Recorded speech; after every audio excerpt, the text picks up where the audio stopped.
Welcome to Eklavya Study Point and I am Sachin and in today's video we are going to discuss some important questions और ये हमारा episode number 3 है। अगर आपने episode number 1 और 2 नहीं देखे हैं तो आप प्लीज एपिसोड 1 और 2 को देख लें। हमारी एपिसोड की जितनी भी लंबी सीरीज आगे बढ़ती जाएगी आपकी प्रैक्टिस टर्म 1 की उतनी ही अच्छी और ज्यादा होती जाएगी। ठीक है, तो आप पहले और दूसरे एपिसोड को जरूर देख लीजिए। आप चैनल को विजिट कर सकते हैं और आपको लिंक भी दे दिए जाएंगे डिस्क्रिप्शन में। और इंस्टाग्राम पे आप मुझे फॉलो कर सकते हैं। आपकी कोई क्वेरी, आपका कोई मैसेज हो, अगर आप मुझ तक पहुंचाना चाहें तो मेरा यूजर नेम आपके सामने लिखा हुआ है, आप सर्च करके अपना मैसेज मुझ तक पहुंचा सकते हैं। और टेलीग्राम ग्रुप अगर आप ज्वाइन करना चाहते हो तो क्लास 12 ईएसपी न्यू ग्रुप आपको सर्च मारना है टेलीग्राम पे और आप हमारे टेलीग्राम ग्रुप को ज्वाइन कर पाएंगे। वेबसाइट पे आपको नोट्स प्रोवाइड करवा दिए गए हैं सभी सब्जेक्ट्स के। www.eklavyastudypoint.com हमारी वेबसाइट है, तो आप वेबसाइट को जरूर विजिट करें। यहाँ पे आपके लिए जितने भी इंपॉर्टेंट नोट्स हैं, एमसीक्यू हो चाहे समरी हो, सब कुछ डाल रखा है। ठीक है, आपके लिए एक इन्फॉर्मेशन है, हमारा प्रीमियम कोर्स अवेलेबल है फॉर टर्म 1। ठीक है, आप ये प्रीमियम कोर्स को एक्सेस कर सकते हो हमारे मोबाइल ऐप एकलव्य ऑफिशियल के अंदर जाके। तो अगर आप फर्स्ट टाइम हमारे वीडियो को देख रहे हो तो आपको प्ले स्टोर पे जाना है, एकलव्य ऑफिशियल हमारा मोबाइल ऐप डाउनलोड करना है एंड देन आप प्रीमियम कोर्स को वहां से परचेज कर पाओगे। इसमें आपको एक तो समरी मिलेगी सभी चैप्टर्स की, ठीक है, आपकी रिवीजन अच्छी हो जाएगी और आपको एक्सट्रैक्ट बेस्ड क्वेश्चंस मिलने वाले हैं इसके अंदर और आपको एमसीक्यूज मिलेंगे। ठीक है, तो आपके टर्म 1 के हिसाब से जो भी लेटेस्ट जो हो सकता था वो हमने उसके अंदर डाला है, तो आप जरूर उसको एंजॉय करें। अब सबसे पहला हमारे सामने एक्सट्रैक्ट जो है वो डीप वाटर से आया हुआ है यहाँ पे। ठीक है, और इसको जब आप देखोगे तो ये उस टाइम को बताता है जब विलियम डगलस डूब रहे होते हैं अंदर। ठीक है, ज्यादा हम इसको एक एक लाइन को पढ़ के डीप नहीं जाएंगे, सीधा अपने क्वेश्चन से हम मतलब अपना काम करेंगे। तो देखो यहाँ पे एक नजर में पढ़ के आपको समझ आ जाएगा कि किस तरीके से वो लड़का आता है और विलियम डगलस को उछालता है सबसे गहरे एंड की तरफ और विलियम डगलस डूबने लगते हैं। ठीक है, तो इस तरीके से कैसा वो फील करते हैं, उनको अपने लंग्स में ऐसा लगता है कि बस लंग्स फटने वाले हैं, इतना ज्यादा पानी भर जाता है। वो बहुत चिल्लाते हैं पानी के अंदर, आवाज बाहर नहीं जाती उनकी, है ना। तो आपको एक्सट्रैक्ट तो समझ में आ गया होगा। अब यहाँ से क्वेश्चन हमारे सामने ये आया हुआ है कि who picked the narrator and tossed him into the deep into the end of the water, यानी कि किसने नरेटर यानी कि जो विलियम डगलस है उनको उछाला और फेंका। तो किसने फेंका था? A boy about 18 years with thick hair on chest with a good physique, या a man of 35 years with a strongly built body, या a boy about 24 years with a straight and stout body with a mustache and an old man। तो उनको उछाल के फेंका था एक लड़के ने जो कि 18 साल का था। ऑप्शन ए सही होगा लगभग। ठीक है, हट्टा कट्टा एकदम छाती पे बाल, ऐसा वो लड़का था, उसने उछाल के फेंक दिया था। तो ऑप्शन ए सही होगा। Then my eyes and nose came out of the water, but not my mouth। ये मतलब क्या यहाँ पे, मतलब ये क्या हुआ ऐसा कि मतलब then my eyes and nose came out of the water but not my mouth, क्या हुआ था ऐसा? The narrator, ठीक है, the narrator fail at the surface of the water, ठीक है, tried to bring his legs up but they hung as dead weight, paralyzed and rigid। The narrator could swim and reach the surface of the water, both A and B and none of these। तो हुआ क्या? Option A सही होगा।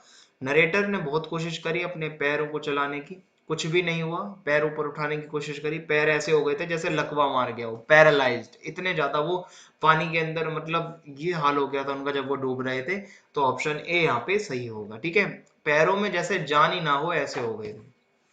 Next है, एक phrase है out of my wits. अब ये जो फ्रेज है इसका मतलब क्या है? देखो ऐसे ही क्वेश्चन आ सकते हैं आपके जो एग्जाम वगैरह में, फ्रेज कोई भी अगर दिया होगा वहां से पूछ लिया जाएगा इसका मतलब क्या है। तो आउट ऑफ माई विट्स का जो मतलब होता है वो ये होता है कि स्केयर्ड एंड फ्राइटेंड। ठीक है, डरा हुआ एक तरीके से आप कह सकते हो। तो ऑप्शन बी यहाँ पे करेक्ट हो जाएगा। Now next question, select the option that describes the nature of the narrator according to the above text या extract।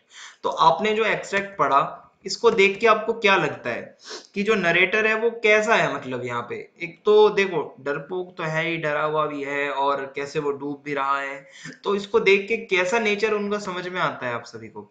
तो यहाँ पे जब आप देखोगे टिमिड बट कॉन्फिडेंट, या स्ट्रॉन्ग एंड स्मार्ट, शाई बट स्ट्रॉन्ग, या ब्रेव बट फीबल। तो इनका जो नेचर है वो कहीं ना कहीं डरपोक, प्लस कॉन्फिडेंट। देखो डर भी है लेकिन कॉन्फिडेंट भी है, ट्राई भी कर रहे हैं लगातार वो कुछ ना कुछ, ठीक है। तो हम कह सकते हैं option A will be correct है। Next question, it seemed a long way down, those 9 feet were more like 90। यानी कि why did narrator feel so, ऐसा नरेटर को क्यों फील हुआ कि बहुत ज्यादा गहराई में वो चले गए थे। वो जो 9 फुट का एक पूल था वो उनको 90 फुट का लग रहा था, फीट का लग रहा था। ऐसा क्यों उन्होंने बोला, ऐसा क्यों फील किया। Confident that he could save himself, क्या वो कॉन्फिडेंट थे इसलिए उन्होंने ऐसा बोला, या afraid that he was drowning, वो डरे हुए थे, या brave that he was strong enough to get back on the surface, या नन ऑफ दिस। तो कहीं ना कहीं वो डरे हुए थे, ऐसा उन्होंने मतलब कैसा फील किया कि वो डरे हुए थे। एक तो डरे हुए थे और वो डूब भी रहे थे, ड्रोनिंग एक तरीके से वो डूब भी रहे थे। वो 9 फीट का उनके लिए 90 का हो गया था, ठीक है। So option B will be correct here. अब हमारे सामने नेक्स्ट एक्सट्रैक्ट है। Now he felt her hand on his arm and was aware of the pleasure it gave him, even though they had been married years enough to have the two children, for they had not married heedlessly in America। आपको समझ में आ गया होगा, enemy जो हमारा the enemy chapter है वहां से है ये एक्सट्रैक्ट। एंड जापान वगैरह के बारे में यहाँ पे भी बता रखा था कैसे डॉक्टर सदाओ होकी जो थे जापान के थे, अमेरिका जाते हैं पढ़ाई करने, ठीक है, सर्जरी वगैरह की। उसके जो पिता थे बहुत ज्यादा वो टेंशन में रहते थे उसकी पढ़ाई को लेके। और हना और सदाओ की शादी पूरी जापानीज वे में हुई थी, है ना। तो ये सब हमने पढ़ा था। अब क्वेश्चन देखते हैं क्या है। ऑल द सर्वेंट्स इन सदाउस हाउस होल्ड, जितने भी नौकर चाकर थे सदाओ के घर के, वो कैसे थे। क्या वो खुश थे अपने मास्टर यानी कि अपने मालिक के साथ, या क्या वो ऐसा मतलब फेल करते थे कि उनके मास्टर को कोई मतलब वो रिवॉर्ड कोई डिजर्व करते हैं, या were very critical of him, या उसकी बहुत ज्यादा बुराई आलोचना करते थे, या नन ऑफ दिस। तो ऑप्शन सी सही होगा, बहुत ज्यादा वो बुराई कर रहे थे, आलोचना कर रहे थे, क्योंकि डॉक्टर सदाव ट्रीटमेंट कर रहे थे एक एनिमी का, ठीक है। तो ऑप्शन सी यहाँ पे सही होगा। सदाव removed the bullet from close to soldiers, सदाव ने जो गोली जो जो निकाली, ठीक है, वो कहाँ पे थी सोल्जर के, हार्ट के पास, लिवर के पास, किडनी के पास, या लंग्स के पास। तो वो कहीं ना कहीं किडनी के पास का कुछ इलाका था जहां से वो बुलेट को रिमूव किया गया। So option C will be correct here. Both Sadao and Hana thought that keeping the wounded soldier in their house would। जब वो सना और सॉरी नॉट सना, हना और सदाओ, जब वो दोनों बातें कर रहे होते हैं कि ये जो हमने जख्मी सोल्जर को अपने घर रखा हुआ है इससे क्या हो सकता है, विन देम अ रिवॉर्ड, क्या वो कोई रिवॉर्ड जीत सकते हैं, या इंडेंजर ऑल ऑफ देम, क्या ये जख्मी सोल्जर हम सभी को खतरे में डाल सकता है, या अराउज पुलिस सस्पिशियन, या मेक द सर्वेंट्स एंग्री। तो इसमें ऑप्शन बी सही होगा। कहीं ना कहीं वो जो वाउंडेड सोल्जर था वो सभी के लिए खतरा पैदा कर सकता था, तो इंडेंजर हो सकता था वो। So option B will be correct here. Now Sadao went to America to learn, क्या सीखने गया था भाई सदाउ जो डॉक्टर थे, साइकोलॉजी, म्यूजिक, या फाइन आर्ट्स, या सर्जरी एंड मेडिसिन। तो ऑप्शन बी सही होगा क्योंकि ओल्ड जनरल ज्यादातर विश्वास भी सदाउ पे ही करते थे और ये सर्जरी और मेडिसिन के काफी अच्छे डॉक्टर थे।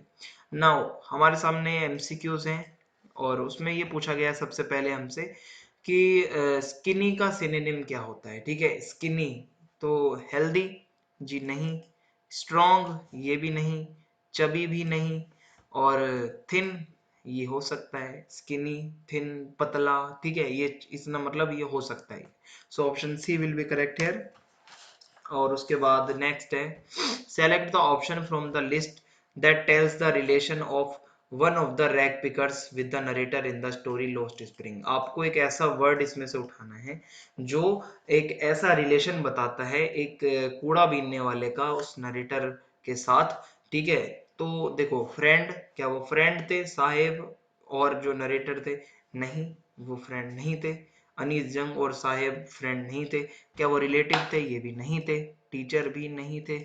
एक्वेंटेंस जान पहचान के थे, ठीक है। तो ऑप्शन बी यहाँ पे सही होगा, जान पहचान ही तो थी भाई साहेब की और जो नरेटर के साथ, कोई वो फ्रेंड या कोई रिलेटिव थोड़ी था उनका। सो नेक्स्ट क्वेश्चन है एमसीक्यू में, the phrase the paper seeming boy with rat's eyes, यानी कि ये हमने पढ़ा था an elementary school classroom slum वाली पोएम के अंदर कि कैसे एक पतला सा बच्चा बैठा होता है, ठीक है, बिल्कुल ऐसे लग रहा होता है पोर्ट कागज के जितना पतला। तो इसके अंदर ये इस फ्रेज का क्या मतलब है कि वो बच्चा माल नरिश्ड और almost as thin as paper है, या अनप्लेजेंट लुकिंग है उसकी, या वो उसके स्कार है उसके फेस पे, या हैविंग स्कार, या वो सॉफ्ट हार्टेड है। सो ऑप्शन ए यहाँ पे सही हो जाएगा, वो माल नोरिज्ड है, वो कुपोषित है, यानी कि उसका पोषण ढंग से नहीं हो रखा, इसलिए वो ऐसा लग रहा है पतला, एकदम पेपर की तरह पतला। ठीक है, अब हमारे राइटिंग सेक्शन से कुछ क्वेश्चंस कर लेते हैं। तो राइटिंग सेक्शन में क्वेश्चन कुछ इस तरीके से है कि the mayor of the city of Kolkata has put up a notice to inform residents of the new Alipur and other adjacent places about repairing roads in the new Alipur area, which may result in certain inconveniences for the residents of the city. तो भाई कुछ आप repair, मतलब यहाँ पे ऐसा में समझ में आया है कि रोड्स रिपेयर होने वाले हैं। तो जब रोड रिपेयर होते हैं तो कुछ लोगों को आने जाने में कुछ इनकन्वीनियंस हो सकती है, तो ऐसे में नोटिस लगाना बहुत जरूरी होता है, क्योंकि ये मेयर हैं। तो हमें क्वेश्चन समझ में आ गया है, अब हम क्वेश्चन पे चलते हैं सीधा इसके। ठीक है, क्या है अंदर। तो choose select the appropriate title for the notice. आपको बढ़िया से बढ़िया टाइटल क्या लगता है इसके लिए? रोड क्लोज्ड, या scheduled closure of roads, traffic congestion, ठीक है, या फिर repairing roads for a better transport facility. So मेरे हिसाब से यहाँ पे जो सही होगा ऑप्शन बी होगा, शेड्यूल्ड क्लोजर ऑफ रोड्स। कुछ समय के लिए, कुछ शेड्यूल्ड कुछ टाइम होगा जिसमें रोड्स को बंद किया जा रहा है। ठीक है, तो ऐसा नोटिस का टाइटल हम रख सकते हैं, तो ऑप्शन बी सही होगा। अब ओपनिंग लाइन सबसे बढ़िया क्या हो सकती है इस नोटिस की? This is to inform, this is to inform all the residents of Kolkata about, yeah, this notice is written to share with you all some news about, या फिर greetings and attention please to everyone in Kolkata, या फिर I wish to share with all the officials of Kolkata that। तो इसमें अगर आप देखोगे option A यहाँ पे सही ओपनिंग लाइन है कि this is to inform all the residents of Kolkata. ठीक है, तो ये यहाँ पे हो सकता है, so option A will be correct here. अब हमारे सामने नेक्स्ट क्वेश्चन है, select the option with the information points to be included in the body of the notice. अगर आप ये नोटिस लिख रहे होते तो इसकी बॉडी में क्या क्या पॉइंट्स को आप इंक्लूड करते? ठीक है, duration of the project undertaken, yes ये तो होगा जरूर, क्या ड्यूरेशन होगी इसकी। ठीक है, ये तो बिल्कुल होता। फिर उसके बाद है areas where roads will be closed, yes ये भी इंफॉर्मेशन बहुत जरूरी होती है बताना कि कौन कौन से एरियाज में रोड्स बंद रहेंगे।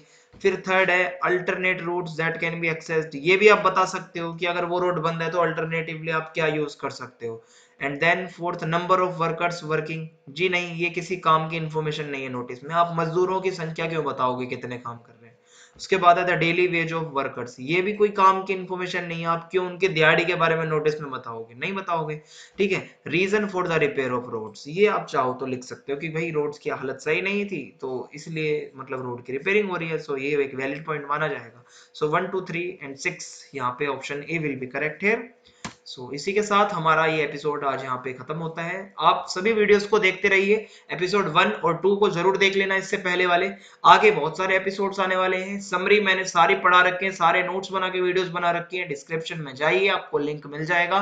और ज्यादा से ज्यादा वीडियो को लाइक जरूर कर देना भाई, हमारा टारगेट रहता है कि आप मैक्सिमम लाइक दोगे हमारे वीडियोस को, तो इससे हमें बहुत मोटिवेशन मिलता है। और आप कमेंट भी बहुत ज्यादा करिए, लाइक शेयर कमेंट जो भी आप कर सकते हो आप सभी करिए, अपना प्यार दिखाइए।